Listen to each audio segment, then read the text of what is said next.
Nagpumiglas nga itong si Farah dahil ang nais nga ni na Lucy ay dalhin nga siya sa isang facility upang matulungan ang paggaling niya. Dahil nga nakunan nga itong si Farah ay hindi umano normal ang kanyang pag-iisip. At ngayon ay nababahala nga itong si Lucy na ano na naman ang gagawin ni Farah. Kaya naman minabuti nga nila na dalhin nga itong si Farah doon nga sa pasilidad upang matingnan ang kanyang sitwasyon. Subalit nga ay nagpumiglas nga itong si Farah at dito ay nakatakas nga siya sa 3 kalalakihan.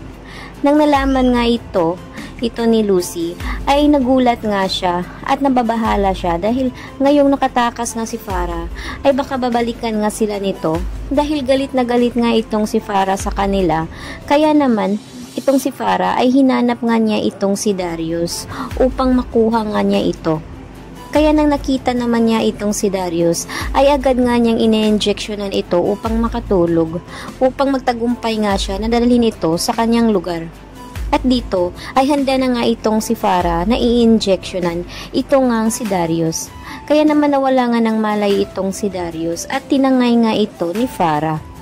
Kaya magugulat nga itong si Darius sa kanyang pagising dahil syempre ay tataliin nga siya nito ni Farah upang hindi makatakas. Sinadya nga ito ni Farah upang sa gayon ay maangkinan niyang muli itong si Darius.